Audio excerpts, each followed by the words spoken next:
You just realized your business needed to hire someone yesterday. How can you find amazing candidates fast? Easy. Just use Indeed.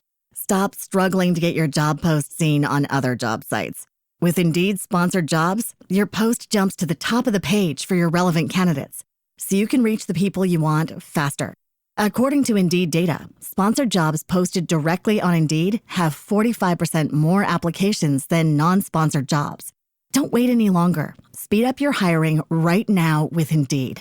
And listeners of this show will get a $75 sponsored job credit to get your jobs more visibility at Indeed.com/ARTS. Just go to Indeed.com/ARTS right now and support our show by saying you heard about Indeed on this podcast. Terms and conditions apply. Hiring? Indeed is all you need.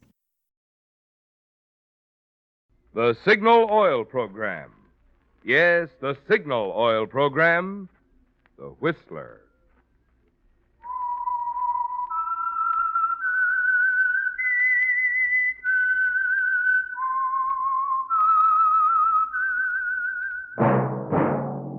That whistle is your signal for the Signal Oil Program, The Whistler.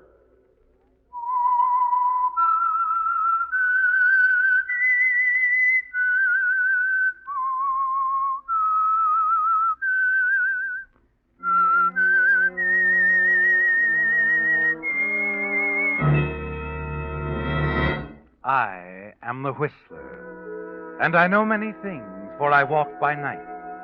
I know many strange tales hidden in the hearts of men and women who have stepped into the shadows.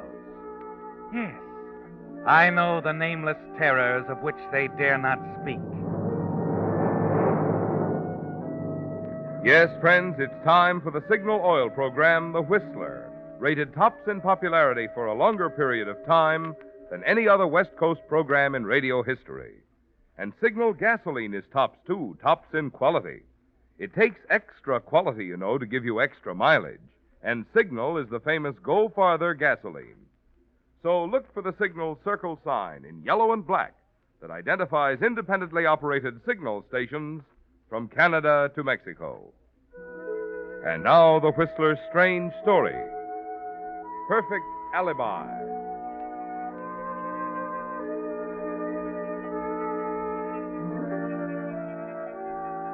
Entering the Golden Sparrow, a cozy little cocktail lounge near the far end of Beverly Boulevard, private investigator Johnny Seltzer, 30, handsome, off duty at the moment, found business at a standstill. He went straight to the bar and ordered a drink. Scotch and water. I'll mix it. Right. Old Masters, if you have it. Old Masters it is. Good. Johnny carried his drink to the nearest empty table and sat down to think. Self-centered, cynical, and, in his own estimation, a smooth operator, many things were on his mind, especially Johnny Seltzer himself. Things hadn't been going too well for him. Tom Silver, founder of the Silver Detective Agency, had threatened him with dismissal unless he changed his ways, ceased gambling, and gave closer attention to his duties. Staring moodily at the voluptuous paintings lining the walls, Johnny suddenly pushed back his chair and walked over to the jukebox at the end of the bar and slid a nickel into the slot.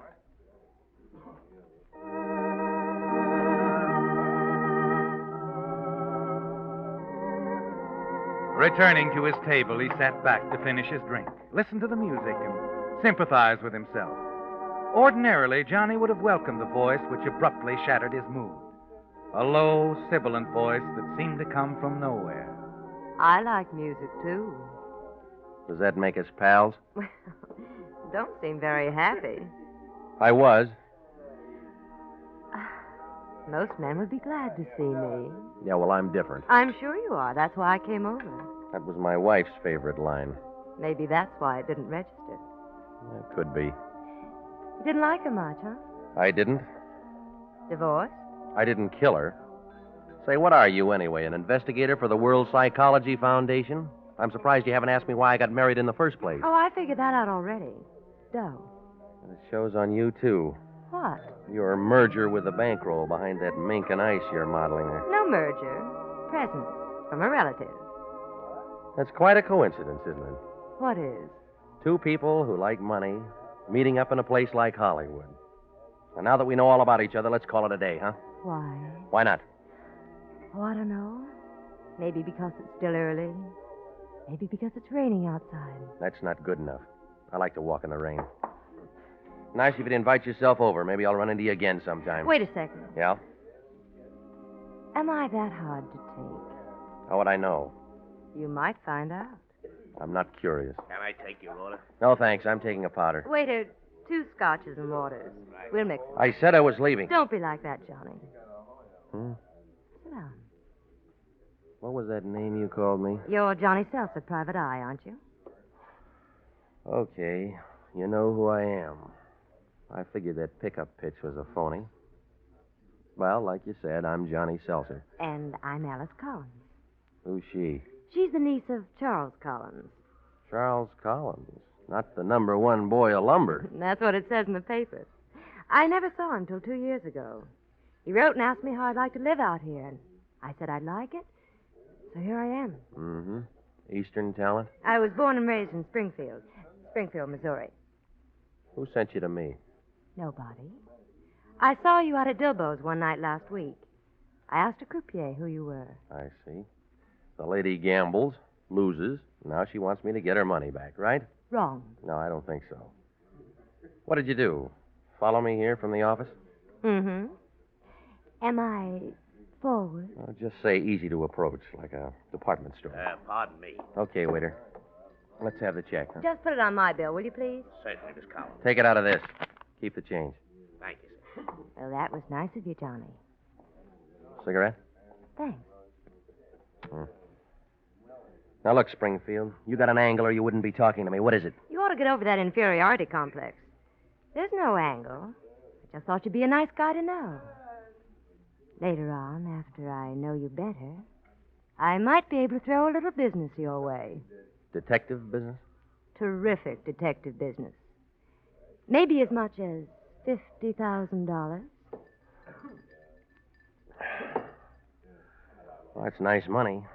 It's too bad I work on a straight salary. The Tom Silver Detective Agency makes the deal. Not this one. This would be a special deal, Johnny. $50,000. Just for you. Interested? Uh-uh. If it was legit, you wouldn't be putting out that kind of dough. You're jumping to conclusions, aren't you? Maybe. But if I'm wrong, you can always take it up with the agency. You know where the office is. Okay, Johnny. But if you ever change your mind and want to talk it over, call me up. I will. So long, Springfield. You can get me almost any afternoon at Melrose. 5, 4, 3, 2, 1. That's easy to remember, Johnny. All you have to do is count 5 backwards.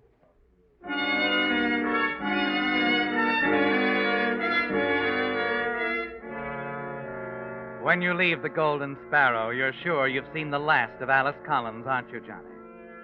Yet a few days later, you're not so sure. Your boss, Mr. Silver, has you on the carpet again, and you have an unpleasant feeling you'll soon be out of a job. $50,000 is a lot of money, and Alice herself is something to ponder over. She's really beautiful, isn't she, Johnny? You can't forget her lovely features, her low musical voice. The things she said keep repeating themselves. $50,000. Just for you. It's easy to remember, Johnny. Melrose, 5, 4, 3, 2, 1. All you have to do is count 5 backwards. A few afternoons later, you enter a drugstore, cross to the phone booth, lift the receiver, deposit a coin, and reach for the dial. You can get me at Melrose, 5, 4, 3, 2, 1. That's easy to remember, Johnny. All you have to do is count 5 backwards.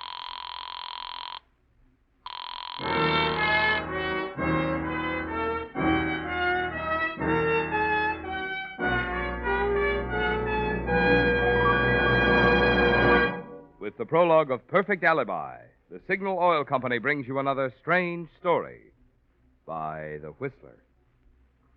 Have you been putting off buying new tires? You're going to be glad you waited. because now you can save real money at Signal service stations. But hold on. Don't get the idea that Signal dealers are offering cut-price merchandise. Signal dealers feature nationally advertised first-line Lee tires built to top-quality standards. In fact, for 47 years, Lee has built only one quality, the finest first-line tires. And today's Lees wear much, much longer because Lee toughens cold rubber with patented high abrasive Fill Black O. That's why Lee can back every tire with a double guarantee. Well, since such quality obviously can't be sold at cut prices, how can Signal dealers save you money? By giving you today's biggest allowance for your old tires. That's right. That sign outside Signal stations means just what it says. Biggest allowance for your old tires on top-quality Lee tires. I can't tell you exactly how much your old tires are worth, but they're worth plenty, and you can easily find out by driving into any Signal station. So before you buy any tires, see a Signal dealer. You'll be glad you did.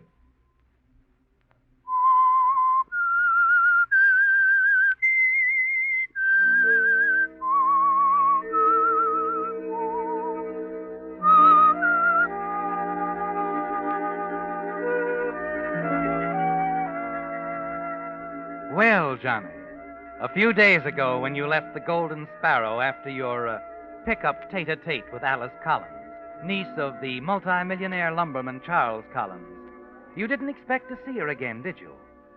You're a licensed private detective, and she sounds like trouble.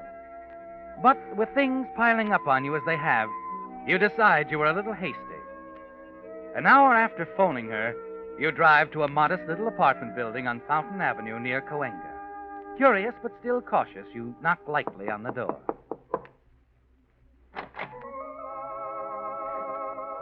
Hello, Springfield. Hello, Johnny. Come in.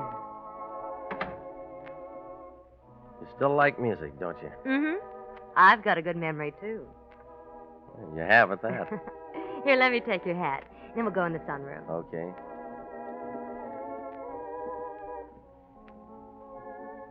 Sit here, Johnny, and help yourself. Cigarettes, scotch, and ice water. Oh, this is cozy. Real cozy. My uncle gives me a very nice allowance. I spend every weekend with him, out at his home near the ocean. That's quite a home, from what I hear. Swimming pool, badminton court. Mm-hmm. But I'm young and like to go places. Uncle Charles didn't want me to drive out there alone late at night all the time, and so he suggested I take an apartment in town. You see, I'm his only blood relative. You ought to have quite a future. Mm-hmm. If I'm not an old lady before anything happens to him. I wouldn't dwell on it. Nobody lives forever. Excuse me, Johnny. Sure. Oh, Frankie. Hello, beautiful. Here. Thanks. Oh, orchids. They're lovely. So are you. How about a drink? In the sunroom. You can mix me one while I put these in the icebox. I've been talking with the man for Uncle Oh, Johnny. Hello, this is... Snoop. Well, you two know each other? For years. Hi, Frankie. What are you doing here? I'm here a lot. How gorgeous. Yes. You see, Johnny... What I can't figure out is what a Snoop's doing here. Business. Strictly business, Frankie. You see, Uncle Charles has been sick, and, well, he heard rumors, things at the mill weren't on the up and up, and asked me to make some inquiries. Why didn't you ask me about it, baby? I'd have gotten you the best in the business. You don't think Johnny's good? He's all right. Oh, forget it, Snoop. I'm sorry I acted like I was sore. But when you're nuts about a dame, well, you know how it is. Sure, Frankie. That's okay. Cigarette? Yeah, thanks. I'll be back in a second. I want to put these on. All right, take your time. It's a nice cigarette. Class, too. F.B. Frankie Benson, monogrammed in Old English. Everything. You really like it? Like I said, Frankie. Class. Well, here. Take a bunch. Oh, no, I didn't mean that. Go ahead, go on. I order them by the gross. Well, thanks. This job for old man Collins you're talking to the doll about. Well, I don't know anything about it yet. I just got here 2 minutes before you did. No. How about a drink? Sounds fine. I think I'll skip it, baby. You got to talk to Snoop here. I'll pick you up at dinner around 7, okay? Sounds fine. Good. Drop around later on, Snoop. Say around 5:30. I might have an idea for you. 5:30 it is. So long, Frankie.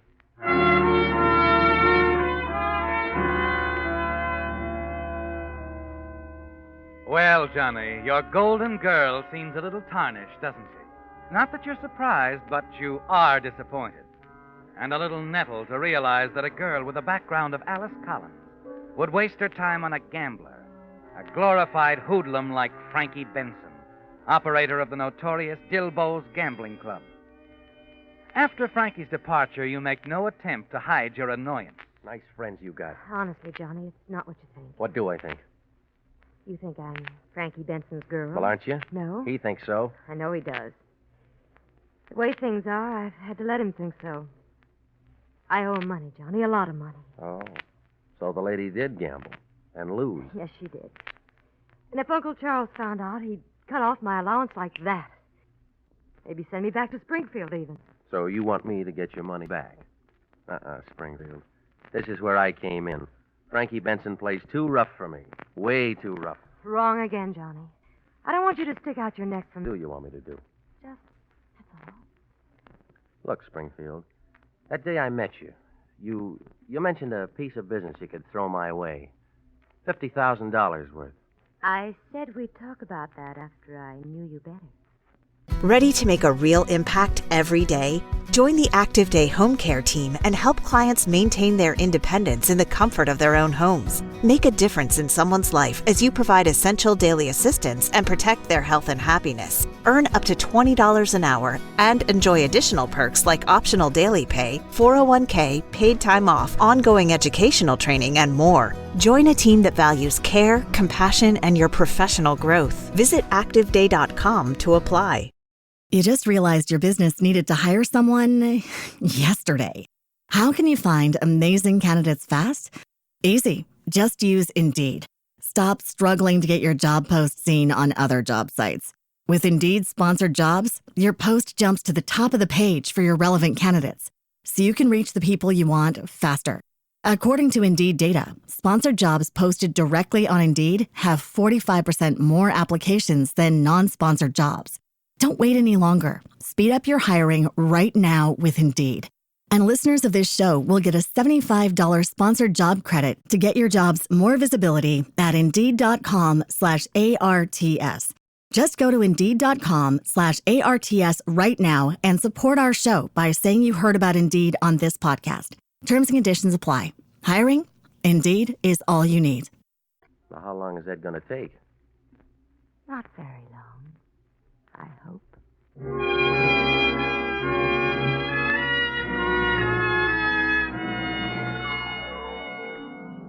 As you drive out to Dilbo's at the request of Frankie Benson, your imagination goes far beyond anything you've ever thought of. You decide to marry Alice Collins. She's beautiful, and someday she'll inherit the Collins lumber fortune, reported to amount to more than $2 million. But you're worried about her connection with Frankie Benson. Frankie usually gets what he wants in one way or another. And when he doesn't, well, accidents happen, don't they? But when you enter his office, he's more than friendly. Hello, Sherlock. Sit down. Thanks. Take a handful of cigarettes. You said you like them. Well, like I said, they're class. I haven't seen you around lately, Johnny. What's the matter? Don't you like to play here anymore? Oh, sure, Frankie, but, well, I owe you nearly a G right now, and I figured maybe I'd better pay up before I... Oh, your credit's always good here, Johnny. As long as we're friends. Well, it's nice to know. Well, what do you want to see me about? Oh, nothing in particular. Just curious about that snoop job for old man Collins. Is it all set? I don't know. Alice, or Miss Collins, is going to talk to her uncle about it. I'll know in a couple of days. How come she picked you? Oh, she didn't. She called the office. The boss sent me out to talk to her. I'm glad you told me that, Johnny. I've always liked you. If there's anything I hate, it's being jealous of a guy I like. Well, like I told you, Miss Collins is called as a client, and the boss sent me out there. It's strictly business, Frankie. Now, I'm glad, Johnny. And I hope you keep it that way. Both of you.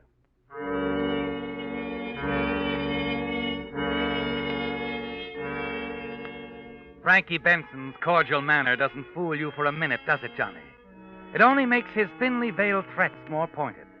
Frankie Benson is still a gangster of the old school.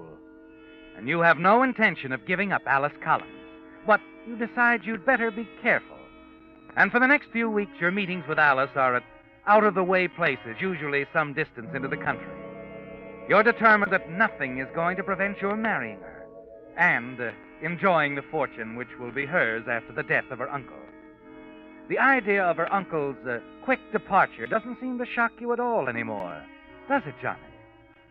She says nothing further about the business deal she mentioned. Finally, as you decide it's time for a showdown, she phones you late one evening and asks you to drop by her apartment. She seems tense and excited. Frankie Benson dropped in this afternoon, Johnny. He wasn't very pleasant. Now, look, you're playing with dynamite leading that guy on. He always takes care of Welchers, and when he goes nuts over a dame, he really goes nuts. The last dame that tried to fool him had a very peculiar accident. She fell on a letter opener and cut herself bad. I know. He told me about it today while I was opening the afternoon mail. He gave me an ultimatum, Johnny. Marry him or pay up in 2 weeks. Well, can't you figure some way to get the money from your uncle? $33,000? Not while he's alive. Of course, he could go any time. He's a restless sleeper. He's got asthma, high blood pressure, and a weak heart. He might even get tangled up in the bedclothes some night and smother. You think that might happen? It could. And if it did, there'd be $50,000 in it for me, right? Yes, 50,000 just for you. It's too risky. I wouldn't be around long enough to spend it. There's no risk at all. I'll take you out to Uncle Charles a couple of times. By the time you make up your mind, you'll know every foot of the place. You'll have the key to the front door in your pocket. The servants will all be deaf, huh? On Thursday nights, they're out. Except Whitcomb, the butler. He's always there in case Uncle Charles needs him. Wait a minute. You'd expect me to... Whitcomb's no problem. No problem at all. He always reads in the library near the phone. You see, you'll open the front door at 11 o'clock. At 2 minutes before 11, I'll phone. When he answers, I'll hold him for 10 minutes at least. That'll give you all the time you need. Uncle Charles' death will be the most natural thing in the world. Doctor says it could happen any time. Mm-hmm. You really got it figured out, haven't you? A long time ago. Yeah, well, I'm afraid you picked the wrong guy. Too many chances for a slip-up. Things could go wrong. The doc might get suspicious, find it was murder. What if he does? You won't be connected with it. You'll have a perfect alibi. What? You'll be with me at my place all evening. There's no reason to think that I'd wish my uncle any harm. We'll have a few drinks. You can leave your fingerprints over everywhere. Forget your cigarette case, your top coat. It'll stand up. What about it, Johnny? 50,000's not enough. After the will's settled, I'll double it. No, that's not enough either. I'm not interested in the money anymore. I want you, Springfield. I want to marry you. Do you think I'd ever let you get away from me, darling? I like that. So did I. What about next Thursday, Johnny? Maybe. I got to figure out the other half of the problem first. The other half? Frankie Benson. As long as he's around, what happens to your uncle won't mean a thing.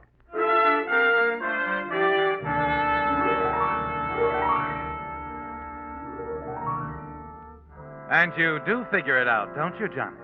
Frankie Benson's monogram cigarettes. Instead of making it look like an accident, you'll make it look like murder. A murder that will send Frankie Benson to the gas chamber. The following Thursday evening, you go to Alice's apartment to double-check the details.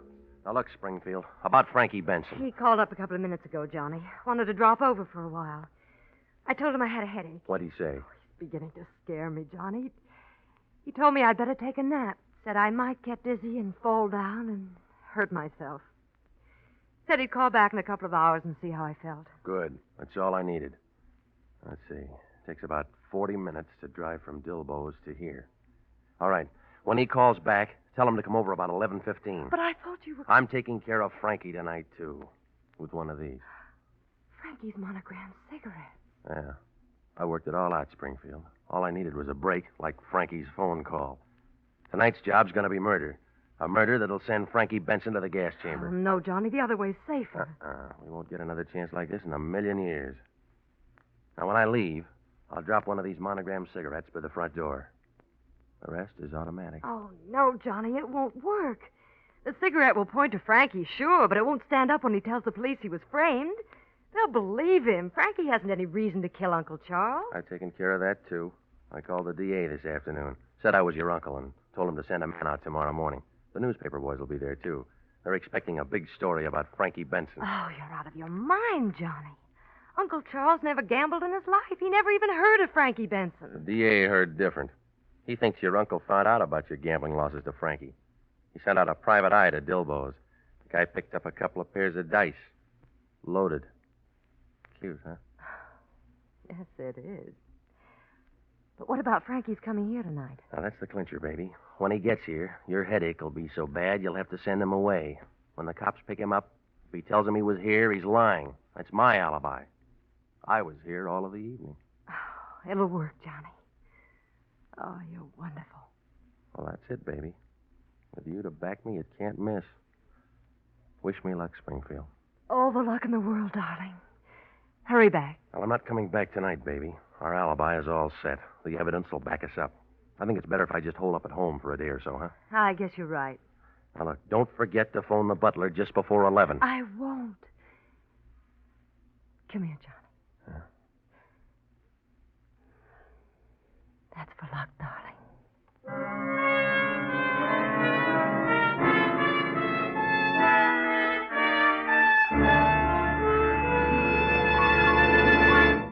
The Whistler will return in just a moment with a strange ending to tonight's story. Since this is the season when so many of the most popular radio shows go off the air for the summer, I have tonight what I trust will be good news for you Whistler fans. The Signal Oil program, The Whistler, will continue to come to you throughout the summer without interruption. This makes the 6th consecutive year that Signal Oil Company has broadcast The Whistler for 52 weeks each year. What's more, if your vacation travel should take you into other Pacific Coast states, you can still enjoy your favorite mystery, because Signal Oil Company broadcasts The Whistler on 16 CBS stations throughout 5 Pacific Coast states. For the nearest Columbia station to wherever you happen to be, just consult the handy radio log in the new Signal road maps, which are yours for the asking at all Signal stations. So this summer, when you want the tops in radio entertainment, we hope you'll continue to tune in The Whistler.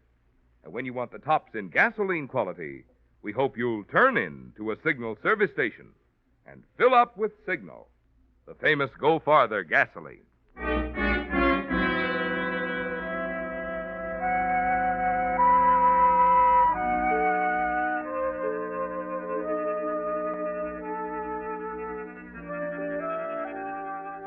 Taking care of Charles Collins was easy, wasn't it? Everything went exactly as you planned. And it came easy to you, didn't it, Johnny? You even slept soundly afterward. The following morning, lolling back in your one comfortable chair, you read the whole story in the papers. It's all over the front page. Lumber King murdered. Police solved case in record time. Killer apprehended. Everything worked out exactly as you planned, didn't it, Johnny? And in a few months, you'll marry Alice Collins and the Collins fortune. As the doorbell rings, you decide it must be another bill collector. That amuses you, doesn't it? You stroll leisurely to the door and turn the knob. Well, it's you, Lieutenant. Hello, Jennings. Come on in, boys. No, haven't got time, Johnny. Besides, we can talk better downtown. Get your hat. Is that official? Very. Murder, Johnny. Collins killing last night. Oh, yeah. I was just reading about that when you came in. You've been seeing a lot of his niece lately, haven't you, Johnny? Yeah, sure. She's a client of mine. I was with her last night, at her apartment, as a matter of fact, from 9 until, well, nearly 1 this morning. Is that an official statement? Of course it is. Make a note of it, Jennings.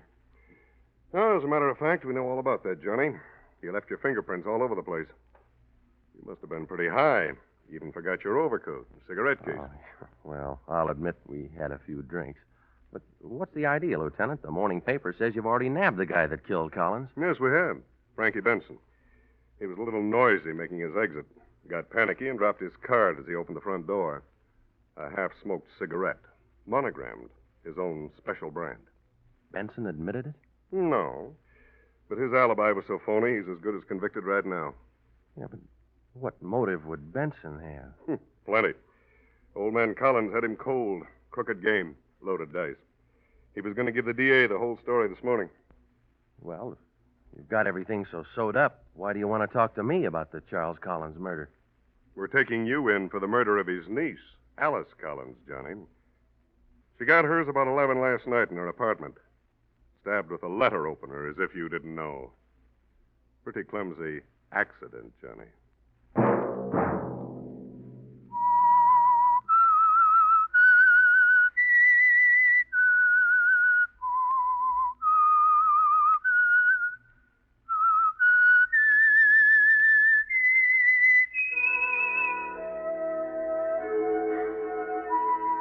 Let that whistle be your signal for the Signal Oil program, The Whistler, each Sunday night at this same time.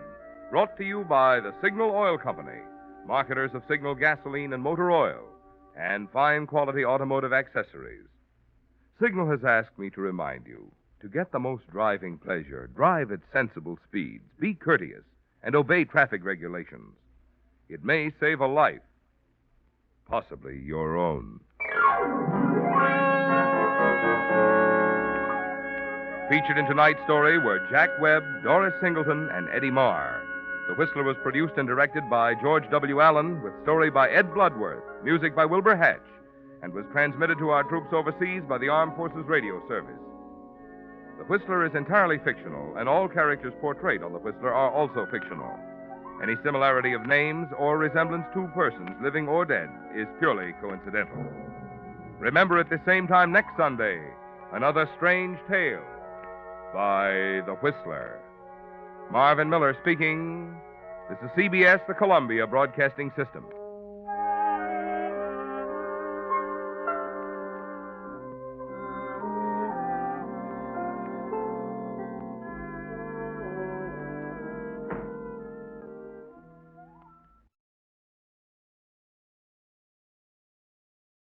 You just realized your business needed to hire someone yesterday. How can you find amazing candidates fast? Easy. Just use Indeed. Stop struggling to get your job post seen on other job sites. With Indeed sponsored jobs, your post jumps to the top of the page for your relevant candidates, so you can reach the people you want faster. According to Indeed data, sponsored jobs posted directly on Indeed have 45% more applications than non-sponsored jobs. Don't wait any longer. Speed up your hiring right now with Indeed.